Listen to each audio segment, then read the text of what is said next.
آج میری ڈلیوری ہونے والی تھی۔ ڈاکٹر نے بتایا کہ مجھے بیٹی پیدا ہوئی ہے۔ اسی وقت دروازے پر ایک فقیرنی آئی اور میری بیٹی کو دیکھتے ہی بولی، یہ بچی منحوس ہے، اس کی منحوسیت آپ کے پورے خاندان کو کھا جائے گی۔ اگر اسے 18 سال کسی عامل بابا کے پاس رکھو گے تو اس کی منحوسیت ختم ہو جائے گی۔ میری ساس یہ سن کر بہت پریشان ہو گئی اور فوراً میری گود سے بچی چھین کر اس فقیرنی کو دے دی اور کہا، جب یہ بڑی ہو جائے تو ہمارے پاس لے آنا۔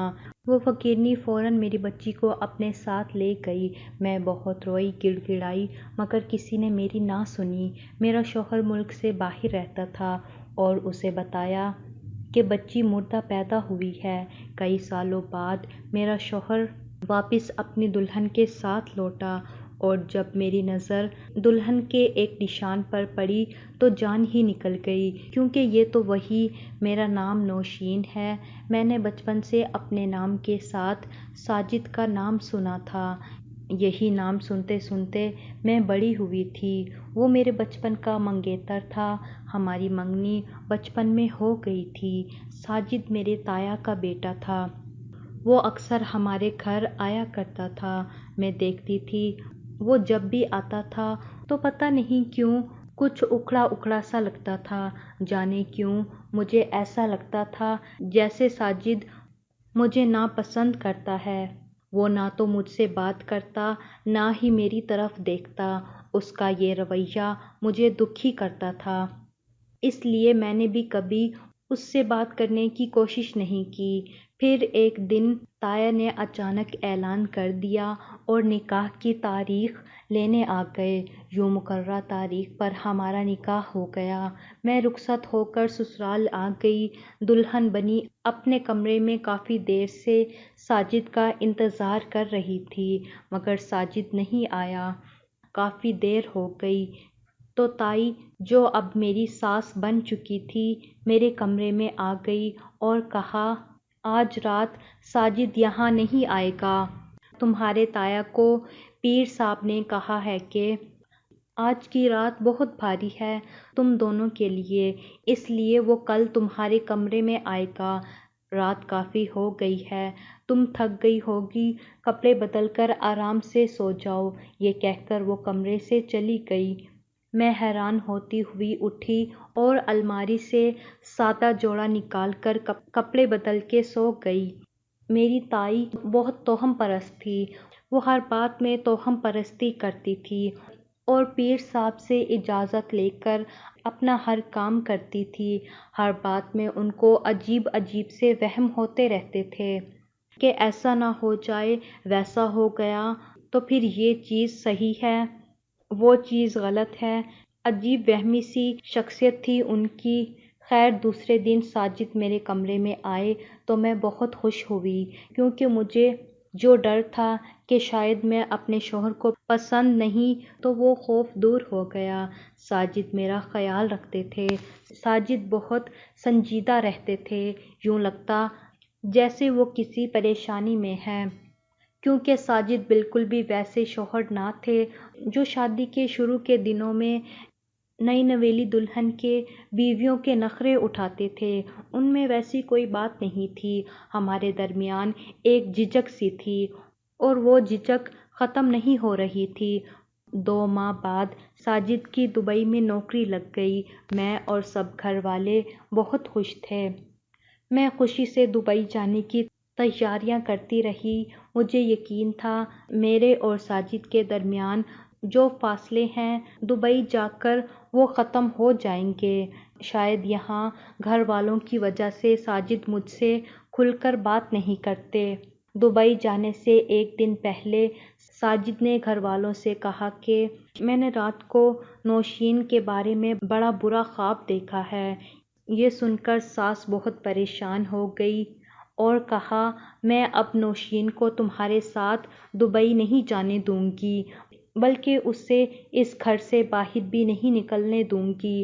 40 دن تک گھر میں پیر صاحب سے پڑھائی کرواؤں گی۔ تائی ساس جو یہ خواب سن کر اپنا حکم نامہ جاری کر چکی تھی، اور میں جو ساجد کے ساتھ دبئی جانے کے خواب دیکھ رہی تھی، وہ سارے خواب آنکھ کھلنے سے پہلے ہی ٹوٹ چکے تھے۔ میں نے ساجد سے کہا، آپ تائی سے بات کریں اور مجھے اپنے ساتھ دبئی لے کے جائیں، مگر ساجد نے کہا، اماں نہیں مانیں گی، ان کا فیصلہ پتھر پہ لکیر کی طرح ہے، میں ان سے بات نہیں کرتا، تم جانتی تو ہو وہ کتنی وہمی ہیں۔ ساجد کی باتیں سن کر میں بہت مایوس ہو گئی تھی، خاموشی سے اپنا سامان بیگ سے نکال کر واپس الماری میں رکھ دیا۔ دوسرے دن ساجد دبئی گئے، یوں ہی اداس دن گزر رہے تھے۔ ساجد کا فون آتا مگر وہ صرف اپنی ماں سے ہی بات کرتا، کبھی مجھ سے بات نہیں کرتا تھا۔ میں بھی بہت اداس رہنے لگی تھی کہ اچانک میری زندگی میں بہار آ گئی۔ کچھ دنوں بعد مجھے پتہ چلا کہ میں ماں بننے والی ہوں۔ میں یہ خوشخبری سن کر بہت خوش ہوئی، مگر یہ خبر سن کر ساجد نے مجھ سے بات کرنا بھی گوارا نہ کی۔ میں جاننا چاہتی تھی کہ ان کو بچے کی خبر سن کے کیسا لگا، وہ خوش بھی ہیں یا نہیں، مگر یہ تو تب پتہ چلتا نا جب وہ مجھ سے بات کرتے۔ مجھے آنسو بہاتا دیکھ کر میری ساس ہر وقت مجھے سہارا دیتی کہ نہ رو بیٹا، جلدی ساجد گھر آ جائے گا اور تجھے اپنے ساتھ لے کر جائے گا۔ کبھی دل میں شدید خواہش جاگتی کہ کاش میرے پاس کوئی فون ہوتا تو میں بھی اپنے شوہر کے ساتھ دیر تک ساتھ والی بشرا کی طرح، اس کا شوہر بھی ملک سے باہر تھا، لمبی لمبی باتیں کرتی۔ ہمارے گاؤں میں کسی بھی لڑکی کو فون رکھنے کی اجازت نہ تھی، اور اگر کسی کے پاس ہوتا تو اسے معیوب سمجھا جاتا تھا۔ مجھے اس حالت میں ہر وقت ساجد کی کمی محسوس ہوتی تھی، مگر نہ ساجد آیا نہ فون پہ بات کی۔ جیسے تیسے کر کے میں نے وہ مشکل وقت ساجد کے بغیر گزارا۔ کچھ دن بعد میری بیٹی پیدا ہوئی، میں بہت خوش تھی، سب گھر والے خوش تھے۔ اگلے دن جب میں ہسپتال سے گھر آ گئی، گھر میں خوشیاں منائی جا رہی تھی۔ میرے سسر خوشی میں اپنی پوتی کو گود میں اٹھائے تمام گاؤں میں مٹھائی بانٹ رہے تھے کہ اس دن وہ بہت خوش تھے۔ اچانک دروازے پر ایک فقیرنی آ گئی تو ساس نے اسے بھی مٹھائی کا ڈبہ پکڑایا، مگر اس نے فوراً ہی وہ مٹھائی لینے سے انکار کر دیا اور چلا کے بولی، یہ بچی منحوس ہے۔ اس کے اس طرح چلانے پر سب چونک گئے اور میں نے اس سے کہا کہ یہ کیا بکواس کر رہی ہو، کون ہو تم؟ مجھے بہت غصہ آیا تھا اس پاگل عجیب سی فقیرنی سے۔ میری ساس نے پوچھا کہ تم نے ایسا کیوں کہا؟ تو وہ فقیرنی کہنے لگی، یہ بچی واقعی بہت منحوس ہے اور اس کی منحوسیت پورے خاندان کو کھا جائے گی۔ میں کچھ کہنے کے لیے آگے گئی تو ساس نے مجھے روک دیا اور کہا، تم یہ کیسے کہہ سکتی ہو؟ تب فقیرنی بولی، مجھے پتہ چل گیا ہے، اسی لیے تو میں آئی ہوں۔ اس بچی کو 18 سال تک گھر سے اور گھر والوں سے دور رکھنا پڑے گا، تب جا کر اس کی منحوسیت دور ہوگی اور یہ بختوں والی بن جائے گی۔ یہ سن کر میری ساس، جو بہت وہمی تھی، آگے بڑھی اور میری گود سے میری بچی کو لے کر دے دیا اور فقیرنی کی گود میں دے کر کہا، اسے تم لے جاؤ اور جب یہ بڑی ہو جائے تب واپس لے آنا۔ یہ سن کر تو میرے سر پر آسمان ٹوٹ پڑا۔ میں نے فقیرنی کی گود سے اپنی بچی چھیننی چاہی تو میری ساس نے مجھے پکڑ کر روک دیا۔ میں بہت روئی، ساس کے پیروں میں گر کر گڑ گڑائی، خدا کے لیے میری بچی واپس لے دو، میری گود نہ اجاڑو، مگر ساس نہ مانی اور فقیرنی کو جانے کا اشارہ کیا۔ فقیرنی فوراً وہاں سے میری بچی کو لے کر چلی گئی اور میں روتی ہی رہی، جبکہ ساس نے دبئی فون کر کے ساجد کو بتایا کہ تمہارے گھر میں مردہ بچی پیدا ہوئی ہے۔ میں ہر وقت اپنی بچی کو یاد کر کر کے روتی رہتی اور اس فقیرنی کو کوستی رہتی کہ کہاں سے آ گئی میری بھری گود اجاڑنے۔ میں نے اپنی بچی کو تو ٹھیک سے دیکھا تک نہ تھا، بس اس کے پیر کی 2 جڑی ہوئی انگلیاں یاد رہ گئی تھی جن میں کالے رنگ کا ایک نشان تھا۔ دوسری جانب بچی کی موت کا سن کر بھی ساجد نہیں آیا اور نہ اس نے فون پر بات کی۔ میں ساس سے پوچھتی رہی کہ ساجد کب واپس آئیں گے، وہ بتاتی کہ جلد آئے گا اور میں اس کا انتظار کرتی رہتی، لیکن وہ ہر بار سب کو کچھ مہینوں میں آنے کا کہہ کر ٹال دیتا۔ میرے مقدر میں بس انتظار ہی لکھا تھا، لیکن ساجد نہ آنا تھا اور نہ آیا۔ مجھے اس کا انتظار کرتے کرتے کتنا ہی عرصہ گزر گیا مگر اس کے بہانے ختم نہیں ہوئے۔ اب تو میں واقعی ساجد کو بھلا چکی تھی۔ میرے سر پر اپنی بیٹی کی جدائی میں چاندی چمکنے لگی تھی اور رو رو کر آنکھوں تک کی بینائی بھی کمزور ہو چکی تھی۔ میں ہمیشہ دعا کرتی کہ وہ فقیرنی میری بیٹی کو واپس لے آئے۔ نہ جانے وہ کہاں سے آئی تھی جو میری بچی کو بھی اپنے ساتھ لے گئی۔ جو سال گزر رہے تھے تو دل میں ڈھارس آتی جاتی کہ شاید 18 سال پورے ہونے پر وہ میری بیٹی کو اپنے ساتھ لے آئے، مگر اب تو شاید 20 سال ہونے لگے تھے۔ نہ ہی میری بچی لوٹ کر آئی جو نہ جانے کس حال میں ہوگی، اور نہ ہی ساجد۔ تمام عمر میں نے اپنی اجڑی گود کے طعنے سن سن کر ساس سسر کی خدمت میں وقف کر دیے۔ یوں ہی میں اپنی روکھی پھیکی زندگی جی رہی تھی کہ ایک دن اچانک ساجد واپس لوٹ آیا اور اسے دیکھ کر مجھے تو یقین ہی نہیں تھا۔ میں اس وقت بہت خوش ہوئی کیونکہ میں نے جو کرب اپنی بیٹی کی جدائی کا تنہا جھیلا تھا، جو آنسو تنہا بہائے تھے، وہ میں ساجد کے دامن میں گرانا چاہتی تھی۔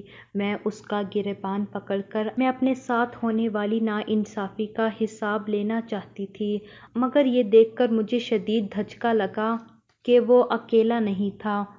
اس کے ساتھ ایک گوری میم تھی جو دلہن بنی ہوئی کسی اپسرا سے کم نہ لگ رہی تھی۔ اس وقت مجھے اپنا آپ بہت ہی کمتر لگا۔ میں گاؤں کی جاہل سی اور کہاں وہ چمکتی رنگت والی، تو اس نے دوسری شادی کر لی۔ یہ سوچ آتے ہی میرے دل میں ایک ٹیس سی اٹھی۔ میں نے اپنے گرتے آنسو صاف کیے اور سر سے پیر تک اس کی دلہن کا جائزہ لینے لگی کہ اچانک میری نظر اس کے پاؤں پر پڑی اور میری آنکھوں کے سامنے اندھیرا چھانے لگا۔ یہ تو وہی نشان تھا، 2 جڑی ہوئی انگلیوں پر کالا نشان جو میری بیٹی کے پیر پر تھا۔ بس یہی ایک نشانی تو مجھے یاد تھی اپنی بیٹی کی، یہ میری ہی بیٹی تھی، میں نے اس کو پہچان لیا۔ تو کیا ساجد نے؟ یہ سوچ آتے ہی میرا دماغ پھٹنے لگا۔ مجھے اپنا سانس اٹکتا ہوا محسوس ہوا۔ میرے خدایا، یہ میں کیا دیکھ رہی ہوں؟ میں یہ سب برداشت نہ کر سکی اور اگلے ہی لمحے بے ہوش ہو کر گر پڑی۔ ساجد اسی وقت مجھے ہسپتال لے گیا، جہاں علاج کے کچھ گھنٹوں کے بعد میں ہوش میں آئی تو میں چلانے لگی، یہ میں کہاں ہوں؟ میں نے اپنے اطراف کا جائزہ لیا تو وہاں ساجد کو کھڑا پایا۔ اسے دیکھ کر مجھے سب کچھ یاد آ گیا۔ میں ذہنی انداز میں چیختے ہوئے بولی، بس یہی دیکھنا رہ گیا تھا ساجد، وہ دلہن تو ہماری بیٹی ہے۔ ساجد نے مجھے چپ کراتے ہوئے کہا، تم گھر چلو، صبر کے ساتھ میں تمہیں وہاں اپنی ساری داستان سناتا ہوں۔ میں دل میں کہتی رہی کہ اب کیا رہ گیا ہے سننے کو؟ یا اللہ، یہ سب دیکھنے سے پہلے میں مر کیوں نہ گئی؟ میں نے روتے ہوئے سوچا۔ گھر پہنچ کر ساجد نے مجھے کہا کہ میں آج تمہیں اپنی کہانی سناتا ہوں۔ بچپن سے اماں نے توہم پرستی کی وجہ سے میرا جینا حرام کیا ہوا تھا۔ وہ بہت زیادہ وہمی تھی، کبھی کہتی آج پیلے رنگ کا کرتا پہن لو، وہ تمہارے لیے موافق رہے گا، کبھی کہتی اس ہفتے لال رنگ کا کرتا مت پہننا، کبھی کہتی فلاں دوست تمہارے لیے موزوں نہیں ہے، اسے چھوڑ دو، کبھی کہتی آج تمہارا اسکول جانا مناسب نہیں، گھر پر رہو۔ میں ان سب باتوں سے اور ان کی توہم پرستی کی عادت سے بہت تنگ تھا۔ بچپن سے انہوں نے میری اور تمہاری منگنی کی ہوئی تھی۔ میں جیسے جیسے بڑا ہوتا گیا مجھے اس رشتے سے بیزاری ہوتی گئی۔ میں تم سے تو کیا، اماں کی وجہ سے اماں کے خاندان کی کسی بھی لڑکی سے شادی نہیں کرنا چاہتا تھا۔ میں نے تعلیم مکمل کر لی تو میں دبئی میں نوکری کے لیے کوشش کرنے لگا۔ میں یہاں نہیں رہنا چاہتا تھا، یہاں سے بھاگنا چاہتا تھا۔ میں نے دبئی کافی جگہوں پر اپلائی کیا تھا اور خوش قسمتی سے مجھے ایک جگہ نوکری مل گئی تھی اور 2 مہینے بعد نوکری جوائن کرنا تھی۔ میں نے گھر یہ بات بتائی تو فوراً اماں نے میری شادی کا شوشہ چھوڑ دیا۔ میں نے بہت تاویلیں پیش کی کہ میں ابھی نوکری کے لیے جا رہا ہوں، ابھی شادی نہیں کر سکتا، مگر انہوں نے میری ایک نہیں سنی اور شادی کی تاریخ طے کر دی۔ مجبوراً مجھے تم سے شادی کرنی پڑی۔ شادی کے بعد میں اپنے کاغذی کارروائی میں لگ گیا، مگر میں تمہیں اپنے ساتھ لے کر نہیں جانا چاہتا تھا۔ اس لیے جانے سے ایک دن پہلے میں نے جھوٹے خواب کی داستان گھڑ کر اماں کو سنائی۔ میں جانتا تھا کہ اماں ایسی باتوں پر یقین رکھتی ہیں، وہ یہ سب باتیں سن کر تمہیں میرے ساتھ دبئی نہیں جانے دیں گی، اور یہی ہوا۔ انہوں نے تمہیں گاؤں میں روک لیا اور میں دبئی چلا گیا۔ لیکن میں دبئی اکیلا نہیں گیا تھا۔ کچھ سال پہلے میں شہر کی یونیورسٹی میں پڑھنے گیا تھا۔ وہاں میری ملاقات ماروک سے ہوئی، مجھے اس سے محبت ہو گئی۔ پڑھائی مکمل ہوتے ہی میں نے ماروک سے نکاح کر لیا۔ میں جانتا تھا گھر والے میری شادی تم سے کروانا چاہتے تھے، مگر میں شادی اپنی مرضی سے خاندان سے باہر کرنا چاہتا تھا۔ میں نے گھر میں کسی کو اپنی خفیہ شادی کے بارے میں نہیں بتایا تھا۔ میں گاؤں آ گیا تو میری شادی اچانک تمہارے ساتھ کروا دی گئی۔ میں نے اپنے ساتھ ماروک کے کاغذات بھی بنوا لیے تھے اور اسے ساتھ لے کر دبئی چلا آیا۔ ہم دونوں ایسی زندگی ہی جینا چاہتے تھے۔ کچھ دن بعد مجھے اطلاع ملی کہ تم ماں بننے والی ہو اور میں باپ، مگر مجھے کوئی دلچسپی نہیں تھی۔ جب تمہیں 4تھا مہینہ تھا تو مجھے خوشخبری ملی کہ ماروک بھی امید سے ہے۔ میں بہت خوش تھا، مگر یہ خوشی صرف چند دن کی ہی تھی۔ کچھ دن بعد ہی ماروک سیڑھیوں سے پھسل کر گر گئی اور اس کا بچہ ضائع ہو گیا۔ ڈاکٹر نے بتایا کہ اب ماروک کبھی دوبارہ ماں نہیں بن سکتی۔ یہ سن کر ماروک کئی دن تک صدمے کی حالت میں پڑی رہی، اسے کچھ ہوش نہیں تھا، ہر وقت روتی رہتی اور میں اس کی دل جوئی میں لگا رہتا۔ ماروک کی ایسی حالت مجھ سے دیکھی نہیں جا رہی تھی، اس لیے میں نے اس سے وعدہ کیا کہ میں اپنی پہلی بیوی کا بچہ اسے دے دوں گا، اور یہ سن کر اس کی حالت بہتر ہونے لگی۔ جب تمہیں 9واں مہینہ شروع ہوا تو یوں ہم دونوں ایک پلان کے تحت پاکستان واپس آ گئے اور میں تمہاری ساری خبر رکھتا تھا۔ جیسے ہی تمہیں بچہ ہوا اور تم ہسپتال سے گھر آ گئی، میں نے ایک عورت کو بھاری رقم دے کر اماں کے پاس بھیجا۔ وہ فقیرنی کے بھیس میں آئی اور وہی بولا جو میں نے اسے سکھایا۔ اماں نے اسے بچی دے دی تھی۔ وہ باہر نکلی۔ گھر کے قریب ہی ہم دونوں میاں بیوی اپنا حلیہ بدل کر گاڑی میں بیٹھے تھے۔ جیسے ہی وہ عورت بچی لے کر باہر آئی، میں نے اس سے بچی لے کر ماروک کی گود میں دے دی اور گاڑی میں بیٹھ کر ہم گاڑی وہاں سے بھگا کے لے گئے۔ میں اور ماروک بچی کو لے کر واپس دبئی آ گئے تھے۔ ماروک اور میں نے اسے بہت پیار سے پالا پوسا بڑا کیا، تو جب 20 سال کی ہوئی تو ایک پاکستانی لڑکے کو جو وہاں اس کے ساتھ پڑھتا تھا بہت پسند کرنے لگی۔ مجھے اور ماروک کو بھی لڑکا اچھا لگا۔ کچھ ماہ کے بعد شادی طے ہو گئی اور ہم اس کی شادی کرنے پاکستان آئے۔ جب اس کی شادی ہونے لگی تو شادی کی رات ماروک کو گلٹ ہونے لگا تھا، لہٰذا اس نے ماریہ کو بتا دیا کہ وہ اس کی نہیں، اس کی سوتن کی بیٹی ہے۔ آج وہ ہمیشہ کے لیے گھر چھوڑ کر جا رہی تھی تو ماروک سے رہا نہیں گیا اور اس نے اسے بتا دیا۔ یہ سن کر ماریہ بہت غصے میں آئی اور شادی چھوڑ کر میرے پاس آ گئی۔ کہنے لگی کہ ابھی اور اسی وقت مجھے میری ماں کے پاس لے جاؤ، میں تب تک شادی نہیں کروں گی جب تک سچ کیا ہے اور جھوٹ کیا ہے یہ جان نہ لوں۔ ماریا کو لے کر میں اسے تمہارے پاس لے آیا اور تم نے اسے شادی کے لباس میں دیکھ کر غلط اندازہ لگا لیا اور بے ہوش ہو گئی۔ اور یہ سن کر میں مطمئن ہوئی اور اپنی بیٹی کے پاس آ گئی، اسے گلے سے لگایا اور ہم دونوں بار بار ایک دوسرے کو گلے لگا کے کبھی ایک دوسرے کو چومتی۔ میری خوشی کے آنسو نہیں رک رہے تھے۔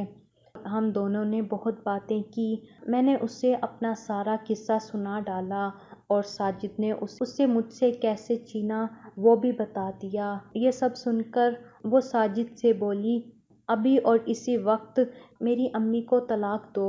میں یہ سن کر ششدر رہ گئی اور کہا، یہ تم کیا کہہ رہی ہو بیٹا؟ ماریا تم ہوش میں تو ہو؟ تو وہ بولی، میں آپ کو ایک ایسے شخص کی بیوی نہیں رہنے دوں گی جو آپ کو شادی کر کے چھوڑ گیا اور پلٹ کر پوچھا تک نہیں۔ 20 سال ہو گئے ماں، زندگی کی خوشیوں پر آپ کا بھی حق ہے۔ ابھی آپ کی عمر ہی کیا ہے؟ میں ان سے طلاق دلوا کر آپ کی دوسری شادی کرواؤں گی۔ پھر میرے بہت سمجھانے پر بھی وہ نہیں مانی۔ لاچار ہو کر ساجد نے مجھے طلاق دے دی۔